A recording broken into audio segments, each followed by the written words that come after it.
आप देख सकते हैं पूरी तरीके से भी यहाँ पे जाम लगा हुआ है पहले से काट दिया और अब हम दूसरा रास्ता ले रहे हैं अपने डेस्टिनेशन तक पहुँचने के लिए।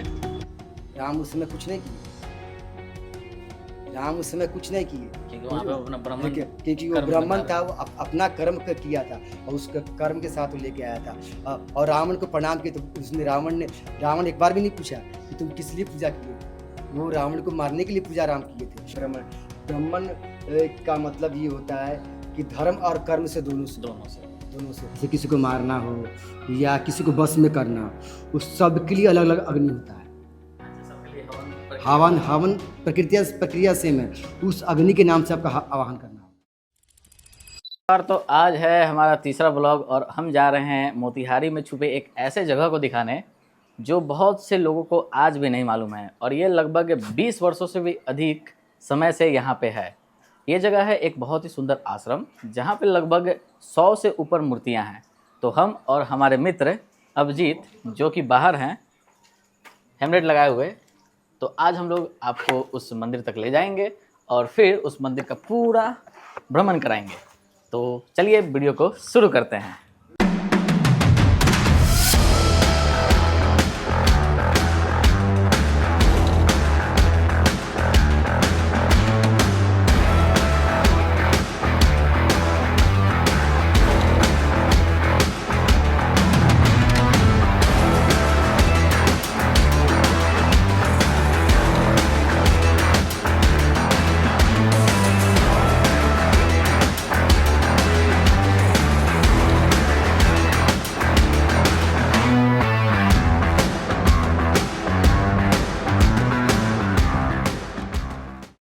तो आप देख सकते हैं पूरी तरीके से भी यहाँ पे जाम लगा हुआ है पहले से काट दिया और अब हम दूसरा रास्ता ले रहे हैं अपने डेस्टिनेशन तक पहुँचने के लिए क्योंकि ये पूरा जाम लगा हुआ है। तो आप देख सकते हैं पूरी तरीके से पूरा हालत ख़राब है, पीछे पूरा जाम लगा पड़ा है। ये जाम छतौनी से पहले है, यहाँ पे चौराहा है। पूरे तरीके से हम लोग फंसे हुए हैं इस जाम में लगभग पिछले आधे घंटे से, लेकिन हम आपको जो डेस्टिनेशन फिक्स किए हैं वो दिखा कर रहेंगे चाहे कितने भी कठिनाई आया।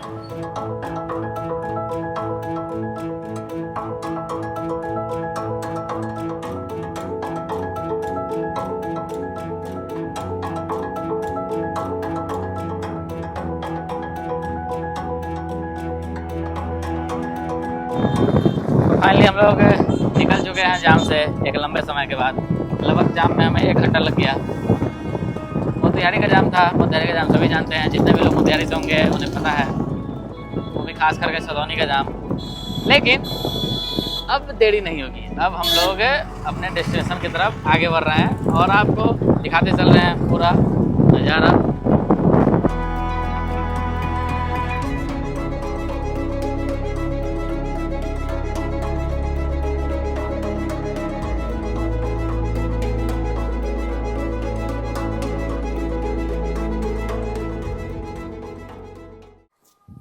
काफ़ी शांत माहौल है यहाँ पे और काफ़ी खूबसूरत है आश्रम, आप देख सकते हैं।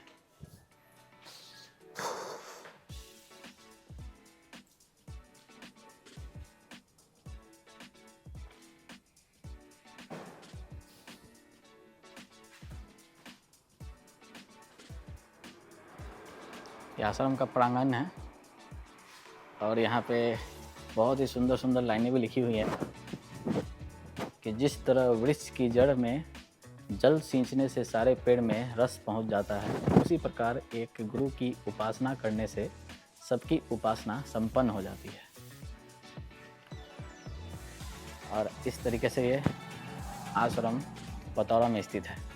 काफ़ी ब्यूटीफुल ये आश्रम है। यहाँ पे मैं बचपन में आया करता था, जब मैं 4 और 5 क्लास में था। तब से मेरा इच्छा ये हुआ करता था कि मैं इस आश्रम को दिखाऊं, लेकिन तब मेरे पास मोबाइल नहीं हुआ करता था। लेकिन आज मेरे हाथ में मोबाइल भी है, माइक भी है और यूट्यूब चैनल भी है। तो आज जब मौका है तो मैं जिस आश्रम को बचपन से देखते आ रहा हूँ उसको ज़रूर दिखाने का कोशिश करूँगा। तो चलिए अब अंदर हम इसके बढ़ते हैं और देखते हैं कि अंदर जो मूर्ति हमने बचपन में देखा था वो आज भी है या नहीं। और हमारे साथ अभिजीत आपको आगे बहुत चीज़ें बताएंगे इस आश्रम के बारे में।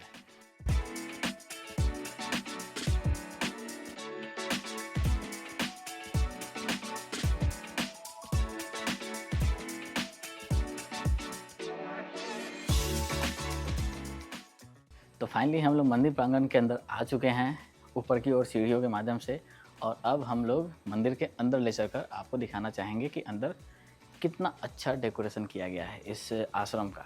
आश्रम कहना और मंदिर कहना दोनों ठीक रहेगा क्योंकि इसके अंदर दोनों हैं। तो आइए आपको अंदर ले चलते हैं। मंदिर के अंदर घुसते ही आपको गेट के बाहर ही दिख जाएंगे भगवान शिव का बहुत ही सुंदर स्ट्रक्चर, यानी कि मूर्ति कहेंगे इसे हम, जो कि एक टाइल्स वगैरह होता है तो उस पर डिजाइन किया गया है। इसके बाद राधा कृष्ण का मूर्ति है, और आगे की तरफ बढ़ते आएंगे तो हर एक दीवार पे आप देख सकते हैं कितने खूबसूरत तरीके से आप लोगों को दिखाया जा रहा है कि पूरे वॉल को भगवान के चित्र से भरा हुआ है, यानी कि अच्छे तरीके से डिजाइन किया गया है इस पूरे वॉल को। इसके अंदर बहुत सारी मूर्तियाँ भी हैं, सिर्फ पिक्चर ही नहीं है, और उन मूर्तियों तक भी हम आपको ले जाने की कोशिश करेंगे अगर गेट खुला रहेगा तो, क्योंकि आज अभी सुबह देखे हुए हैं, मतलब नीचे हमने देखा है कि गेट बंद है। ये है माता पार्वती का मंदिर।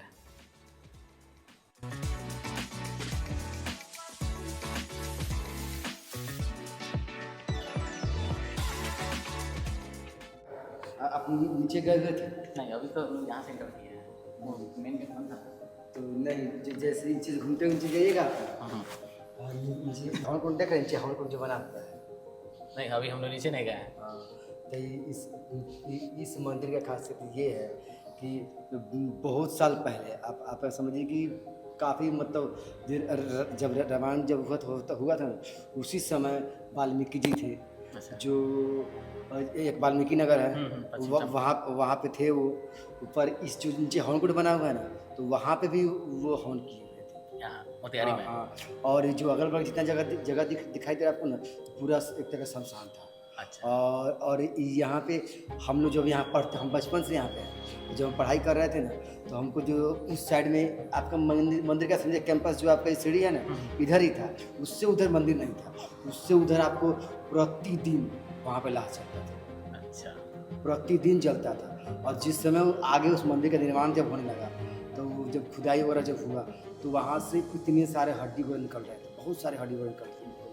जो गुरुजी यहाँ के हैं जो प्रॉपर है, वो उसका कहा किए कि पहले कोई छूता नहीं था, बोले ना ये तो ऐसा चीज़ है कि अगर इस चीज़ को हम छुएंगे तो लोग को डर था, पहले शंका था, भूत प्रेत का शंका था। तो गुरुजी बोले हम जो है तो चिंता काहे कर रहे हैं, इसको उठाइए। ये जो काम करने वाले थे वो सारे लोग उसको एक साथ उठाए, और उठा के उन्होंने मतलब कहीं दूसरा गड़वा दिए कुछ। और धीरे धीरे जो हवन कुंड, जिसको अब आप हवन कुंड बताए हैं, उसमें उसके नीचे गुरुजी बताते हैं हमारे कि वहाँ पे उसके नीचे सर्फ है। उस हवन कुंड के नीचे सर्फ है। और एक बार आकस्मिक हवन वगैरह सुबह का टाइम था, झाड़ू लगा रहे थे, देखिए एक छोटा सा सांप आया और हमारे झाड़ू से लगा। उसके बाद उसको ढूंढे, कहीं नहीं मिला सांप। हम कितनी जगह ढूंढने का प्रयास किए, वो सांप मिला ही नहीं। तो हम एक बार उनसे जिक्र किए, तो बोले कि नहीं, ये बात सत्य है कि जो हवन कुंड बना हुआ है इसके नीचे सर्फ है, और ये आदिकाल से चला आ रहा है। यहाँ पे इस जगह को गुरुजी चाहते मेरे तो और जगह भी वो चाहते मंदिर बना सकते थे, वो कितनी जगह और बनाए हुए हैं। अब सोचे कि इस जगह इसलिए चूज किए कि यहाँ पे वाल्मीकि जी हवन किए हुए थे, इसलिए सोचे कि ना ये जो जगह है पवित्र है। मोतिहारी में भी देखा जा रहा है इस मंदिर को कोई जान ही नहीं रहा है। जान नहीं रहा, और इसमें कम से कम आपका 250-300 मूर्ति है। हाँ, हम बचपन में देखे हुए हैं, जब हम 3-4 में थे। ये आज से नहीं है, बचपन में हम 3-4 में जब थे यहाँ पे आया करते थे, उस समय सब कंस्ट्रक्शन में था, जितना मूर्ति सब था। और उस समय भी मूर्ति बना हुआ था, मूर्ति बना हुआ और उस साइड में भी विकसित नहीं हुआ था, इस साइड में विकसित नहीं हुआ था, फिर भी इतना मूर्ति उस समय भी 250-300 मूर्ति था। और इसमें क्या है, जितना मूर्ति, जैसे एक गुरु जी का मूर्ति, उनके गुरु जी का जो मूर्ति बना हुआ है, उसमें देखिएगा आपको भगवान शिव, भगवान विष्णु, ब्रह्मा जी का, दुर्गा जी का, गायत्री जी की जो मूर्ति बना उसके ये दर्शाया गया है कि एक गुरु ही है ना, गुरु में आपके तमाम देवता विराजमान है। गुरु ही बताया कि ये शिव है, ये हनुमान जी है, ये गणपति हैं। अगर वो ज्ञान नहीं देते तो हम जानते कैसे कि ये गणपति हैं। आज के टाइम देखा भी जा रहा है कि जैसे बचपन में लोग जब बड़ा हो रहा है तो पैसे के चक्कर में ऐसा पड़ जा रहा है कि वो सब कुछ त्याग ही दे रहा है, जितना मतलब कि रिश्ता सब कुछ है, दोस्त यार माँ बाप सबको यहाँ तक त्याग दे रहा है पैसे के चक्कर में। पैसा देखिए, पैसा आपका साधन है, समाधान नहीं। समाधान नहीं है। पैसा आपका साधन हो सकता है और आपका समाधान नहीं हो सकता है। देखिए, पैसे से आप सब चीज़ खरीद सकते हैं, पर किसी का प्रेम या आपकी किसी इज्जत। इज्जत या विद्या भी नहीं कर सकते। विद्या की तो बोलता है ना, विद्या 3 तरह से लिया जाता है। एक ज्ञान देके ज्ञान लिया जाता है, दूसरा सेवा करके लिया जाता है, तीसरा आपका जो पैसा भी लिया जाता है। तो आप खुद आकलन लगाइए कि इसमें उत्तम ज्ञान कौन सा है। अगर किसी इंसान को सेवा करके लेते हैं ना, तो ज्ञान बहुत उत्तम होता है। अच्छा, ये भी तो देखा जाता है कि कोई जो अगर कुछ चीज़ चाह रहा है, पैसा वो कमा लिया, तो पैसा कमाने के बाद फिर वो मतलब कि घमंड उसके अंदर आ जाता है, वो दूसरे का मदद करना ही छोड़ देता है, अधिक पैसा आ गया तो। क्या होता है कि अहंकार एक ऐसा विषय, अहंकार आपको अहंकार के बारे में बताएंगे ना, तो अहंकार क्या होता है कि एक आपको ज्ञान है ना, वो अगर आप समझ हमको ज्ञानी है तो आपका अहंकार है। अगर हम मोबाइल के बारे में जानते हैं तो ये मेरा अहंकार है। अच्छा, मेरा ये कहना ही मेरा अहंकार है, स्वतः मेरा अहंकार है। अगर हम इसे सोचते हैं ना कि हमसे बड़ा कोई ज्ञानी नहीं, तो मेरा अहंकार है। इसके पास यहाँ पे एक बहुत ही खूबसूरत घंटी लगाया गया है, क्योंकि घंटी लगाना मंदिर में काफ़ी शुभ होता है। इससे होता यह है कि घंटी जब हम लोग बजाते हैं तो एक साउंड क्रिएट होता है, या साउंड कहें तो वाइब्रेशन क्रिएट होता है। वो वाइब्रेशन क्या करता है, हमारे साउंड वेव में कन्वर्ट होने के बाद हमारे ईयर में इंटर करता है, और फिर वो हमारे ईयर को बहुत ही लंबे समय के लिए सुकून देता है और एक बीप साउंड छोड़ता है। घंटी की बहुत सारी विशेषता होती है।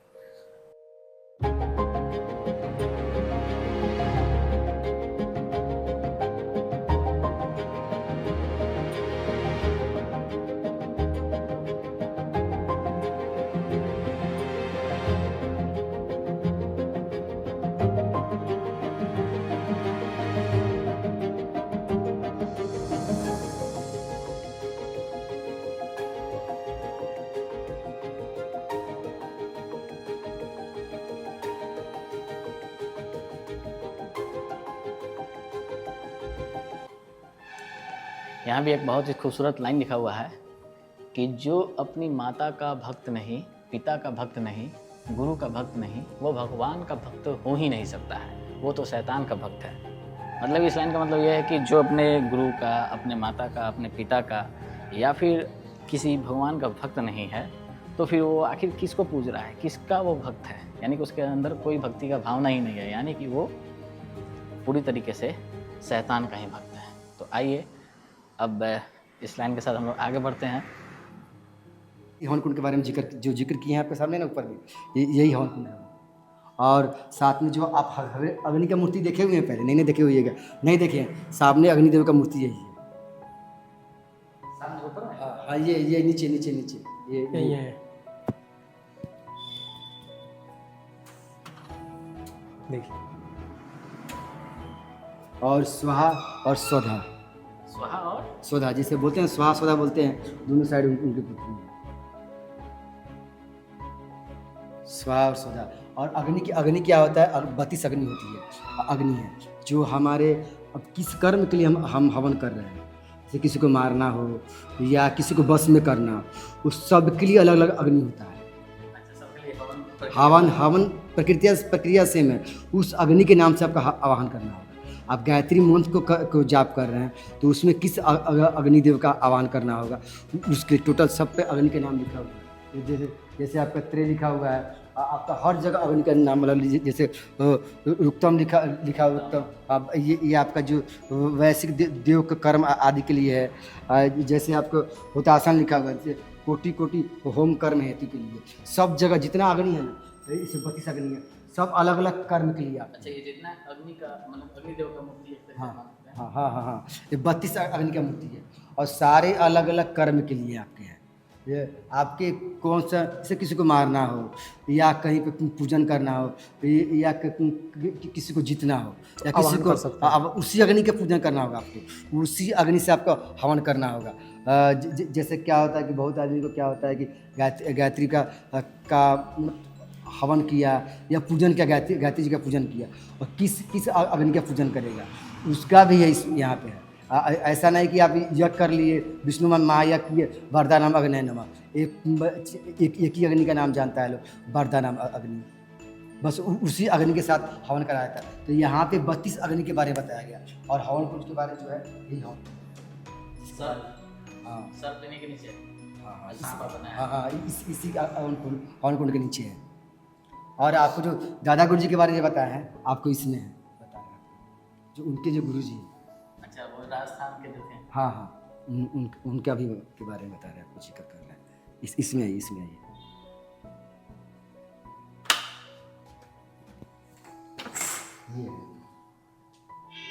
ये यही दादा गुरु जी हैं, जो हमारे यहाँ पे गुरु जी है, उनके गुरु जी हैं। ये बताइए कि इतना सुंदर बना हुआ है, ये सब देखने को लोग दिल्ली जाता है, लोग दिल्ली जाता है।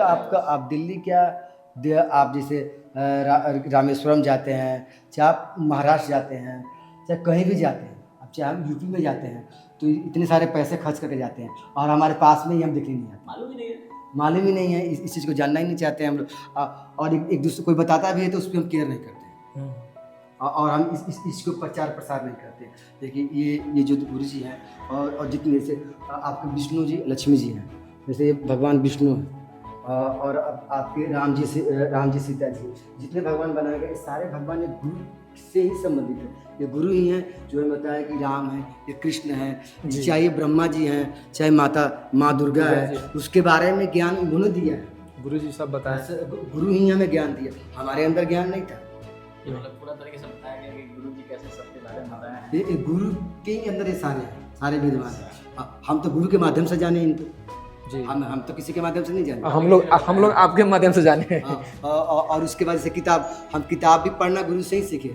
हमें किताब पढ़ने आता तो फिर क्या था, हम तो सच टोटल किताब पढ़ जाते ऐसे ही बिना किसी को बताए हुए। अगर हम स्वयं ज्ञानी होते तो गुरु ही हमें ज्ञान दिया।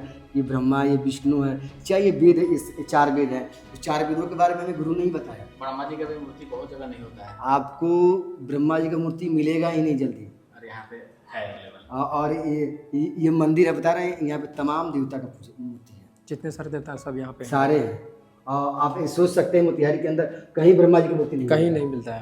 बिहार वहाँ पे भी अब बिहार में नहीं, एक साथ में है, एक जगह है, हमें ध्यान नहीं आ रहा है, पर भारत में एक जगह और है ब्रह्मा जी की मूर्ति है वो वहाँ पे। और इसके यहाँ पे ये माता का मूर्ति है,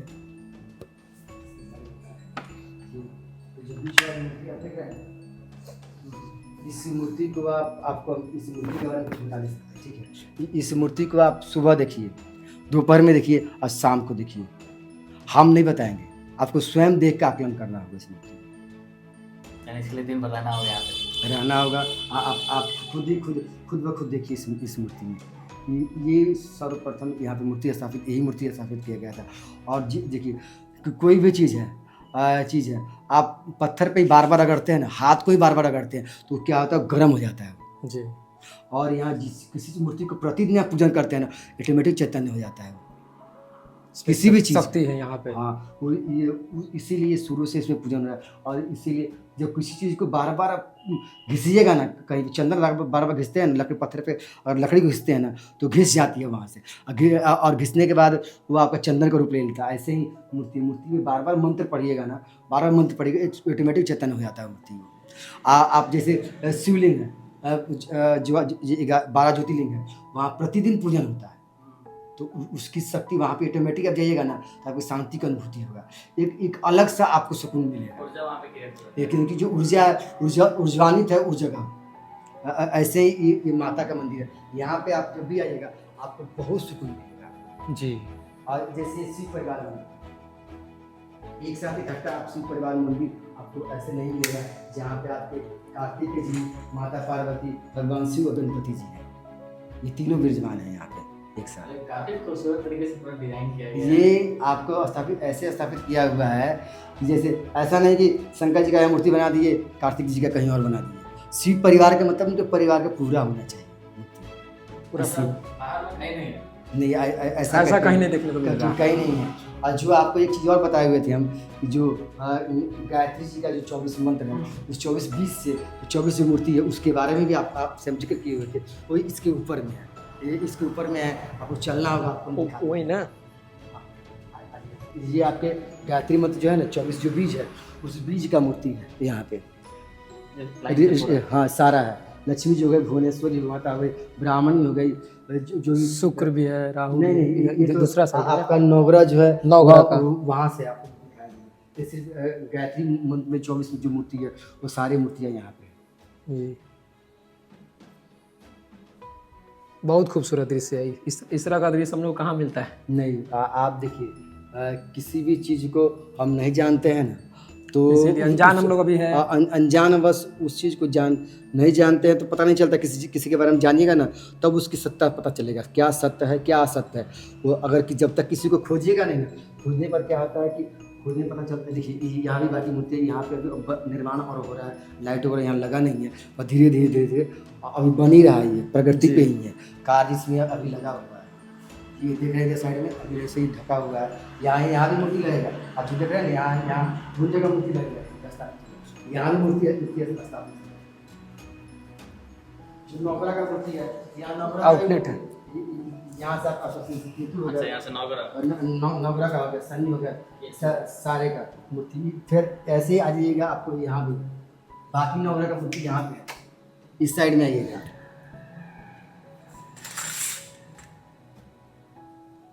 जो बाकी जो वहाँ पे थे, बाकी यहाँ पे सूर्य हो गए, बुध हो गए, मंगल हो गए, चंद्रमा हो गए, बृहस्पति हो गए, यहाँ तक अब आपके नौग्रह की मूर्ति खत्म हो गया।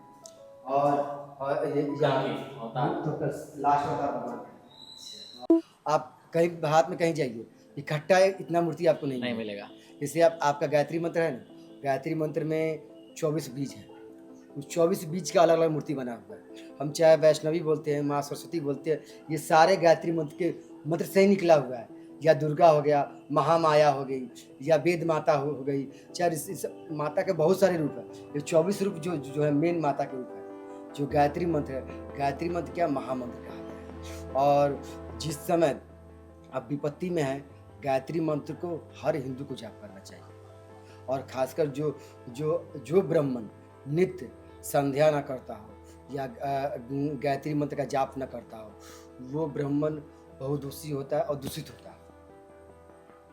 जन्म से ब्राह्मण होना और कर्म से ब्राह्मण होना दोनों में फर्क है। दोनों फर्क है। ब्राह्मण का मतलब ये होता है कि धर्म और कर्म से दोनों से वो आप देखिए, आप नित्य अच्छे का जैसे पूजा पाठ कर रहे हैं, भगवान के नाम ले रहे हैं, आपके अच्छे विचार हैं, आपकी सोच अच्छी है, आप वो नित्य भगवान का नाम जपते हैं, तो आप भी ब्राह्मण तुल्य हैं।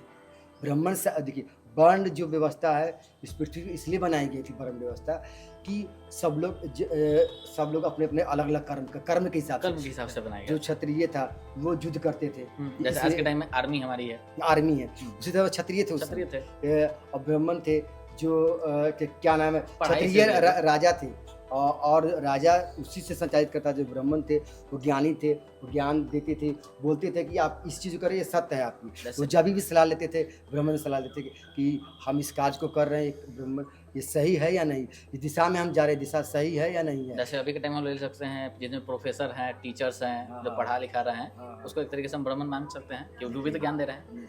ज्ञान वो गुरु हमारे गुरु हैं, वो हमारे गुरु है, ब्राह्मण नहीं, वो हमारे गुरु है। अच्छा, सबका स्थान अलग अलग है, गुरु का स्थान अलग होता है। ब्राह्मण जो होता है कर्मकांडी होता है।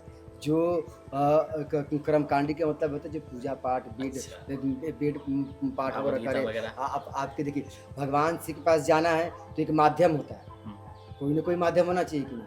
तो माध्यम क्या होता है कि पूजा पाठ आप जब भी करते हैं तो किसी ब्राह्मण के पास गए और आप नहीं जानते तो ब्राह्मण को बुला रहे हैं, नहीं जानते हैं क्योंकि आप जिस चीज़ जानने लगे कि हम इस चीज़ को जान रहे हैं तो ब्राह्मण को नहीं बुलाइएगा, स्वयं कीजिएगा।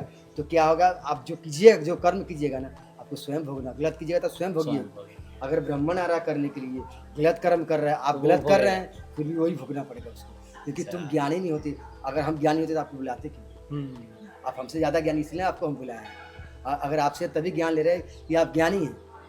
ये अगर ज्ञानी आप अज्ञानी होते तो आपसे ज्ञान हम क्यों लेते हैं? आपको क्यों? देखिए, कभी भी गौ और ब्राह्मण पे शंका नहीं करना चाहिए। भगवान राम भी जब गए हुए थे, क्या नाम, वनवास गए हुए थे, जब रावण सीता को हर के ले गया था तो उसने भगवान शिव को पूजन करना था।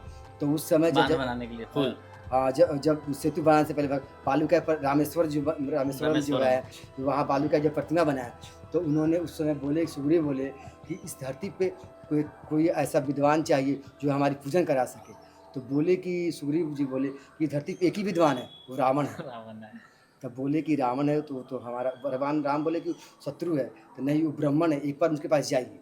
तो वो गए, तो जामवंत को रावण ने प्रणाम किया और उनको आसन दिया। बोला कि आप किस लिए आए हुए हैं? तो बोले कि अब आपके जो जजमान है वो राम है।